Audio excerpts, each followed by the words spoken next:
प्रिय भाई और बहनों, आज का शुभ संदेश के लिए आप सभी को हम स्वागत करते हैं। मन मेरे तू ना हो निराश, प्रभु यीशु अच्छा है।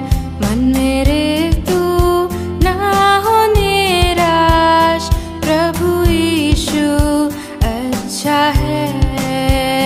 अपना जीवन कलवरी पर दिया प्रभु अच्छा है। अपना जीवन कलवरी पर दिया प्रभु अच्छा है। मन मेरे तू ना हो निराश, प्रभु यीशु अच्छा है। आज का संदेश प्रभु के दास टीवी एंटनी अंगलेश्वर से बांटा जाएगा। प्रार्थना के साथ प्रभु की नाम की स्तुति हो। आज के मनन के लिए लेवीय व्यवस्था उसका पहली अध्याय की और 14वीं आयत पढ़ने के लिए चाहता हूँ। लेवियों का किताब पहले अध्याय की 14 आयत। यदि वह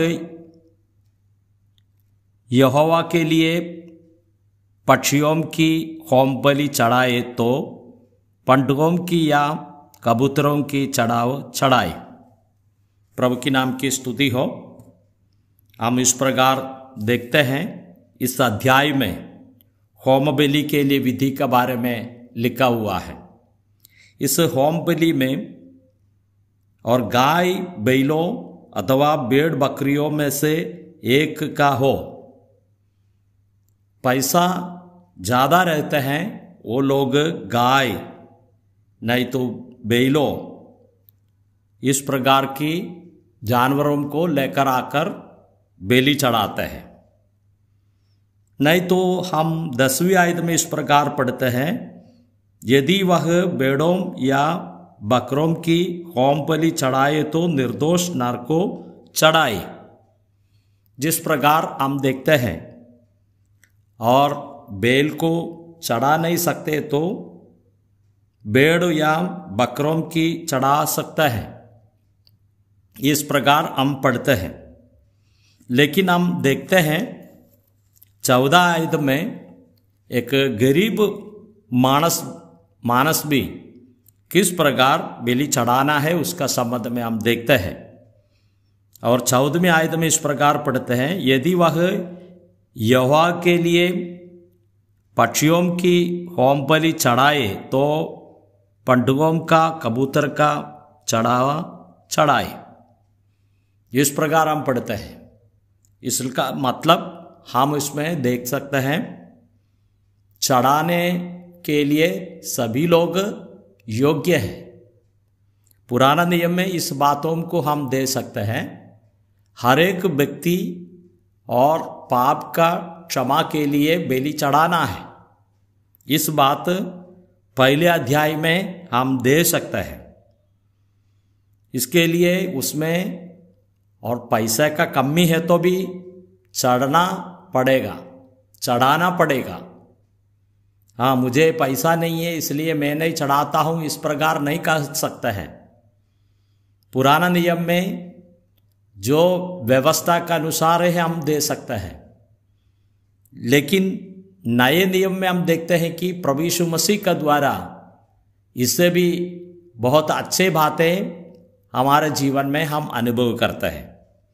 पुराना नियम में 12 अध्याय की 8वीं आयत में इस प्रकार पढ़ते हैं, और यदि उसके पास भेड़ या बकरी देने की पूंजी ना हो तो 2 पंडुगी या कबूतर के 2 बच्चे, एक तो होम बलि और दूसरे पाप बलि के लिए दे, और याजक उसके लिए प्रायश्चित करे, तब वह शुद्ध ठहरेगी।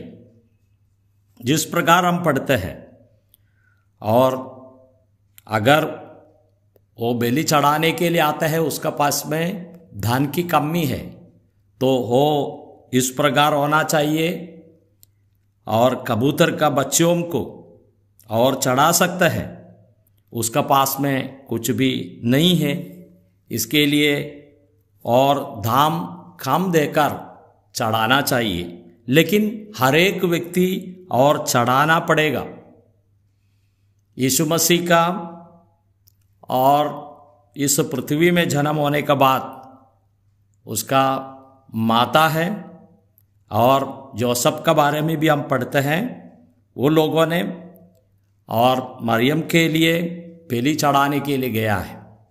हम इस प्रकार पढ़ते हैं लूका की सुवार्ता 2 अध्याय की 24वीं कलम में, और प्रभु की व्यवस्था के वचन के अनुसार पंडुगों का एक जोड़ा या कबूतर के 2 बच्चे लेकर बलिदान करें, जिस प्रकार हम पढ़ते हैं। इसका मतलब बलि तो करना है, सभी लोगों को बलिदान करना चाहिए, इस प्रकार हम देखते हैं। लेकिन नए नियम में हम पढ़ते हैं और इस बलि का अर्थ क्या है उसका बारे में समझाते हैं। हम यशायाह का किताब 53 अध्याय की 3री कलम में हम इस प्रकार पढ़ते हैं, वह तुच्छ जाना जाता और मनुष्यों का त्याग हुआ था, वह दुखी पुरुष था, रोग से उसकी जान पहचानती और लोग उससे मुंह फेर लेते थे। वह तुच्छ जाना गया और हमने उसका मूल्य न जाना।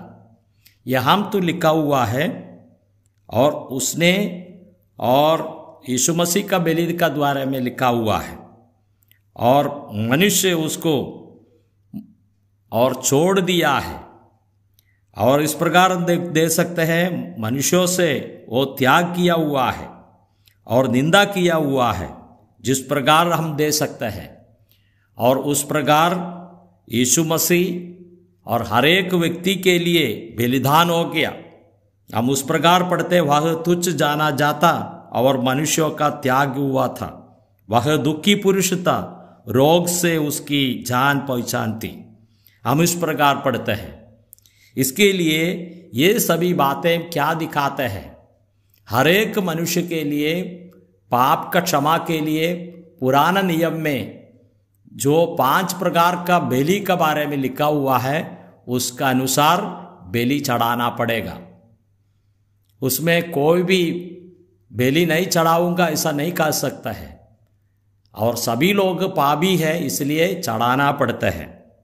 लेकिन हम इब्रानियों का पत्रिका में इस प्रकार पढ़ते हैं 7वें अध्याय की 26वीं कलम में, अतः ऐसे ही महायाजक हमारे योग्यता जो पवित्र और निष्कपट और निर्मल और पापियों से अलग और स्वर्ग से भी ऊंचा किया हुआ है। प्रभु यीशु मसीह के बारे में लिखा हुआ है, और ऐसे ही महायाजक हमारे योग्यता जो पवित्र और निर्दोष निष्कपट पापियों से अलग और स्वर्ग से भी और ऊंचा किया गया है। तो इस प्रकार हम पढ़ते हैं, और प्रभु का ऊंचे स्थान को हम दे सकते हैं। आज तो सभी लोग प्रभु यीशु मसीह के पास में आते हैं, वो लोग उद्धार पाते हैं, उसको बलिदान में आश्रय रखते हैं, उसको उद्धार पाते हैं। कितने अनुग्रह की बातें हम दे सकते हैं। इसलिए इसमें ये बात उधर समझाते हैं, और पैसा और जो धन नहीं तो भी और बलि चढ़ाना पड़ेगा, और इस प्रकार हम देख सकते हैं। लेकिन हम देखते हैं कि प्रभु यीशु मसीह का बलि का द्वारा आज हम कितने स्वतंत्र बना है। हम प्रभु यीशु मसीह में विश्वास किया। 2022 साल पहले इस पृथ्वी में एक मनुष्य रूप में आया, हमको बचाने के लिए यीशु मसीह का जीवन सूली पर दिया, मृत्यु के बाद में पुनरुद्धान होकर आज स्वर्ग में विराजमान है। फिर आएंगे प्रभु यीशु मसीह अपने लोगों को ले जाएंगे। उस आशा हमारे जीवन में दिया, उस धन्य आशा के लिए हम धन्यवाद करेंगे। इस पहले अध्याय में इस प्रकार हम देखते हैं होम बलि की विधि। होम बलि में प्रभु का बड़ा आशीष हमारे जीवन में हम अनुभव करते हैं। उस आशीष के साथ में उसको हम आराधना करेंगे और स्तुति करेंगे। उसकी नाम की महिमा हो। जय मसीह की।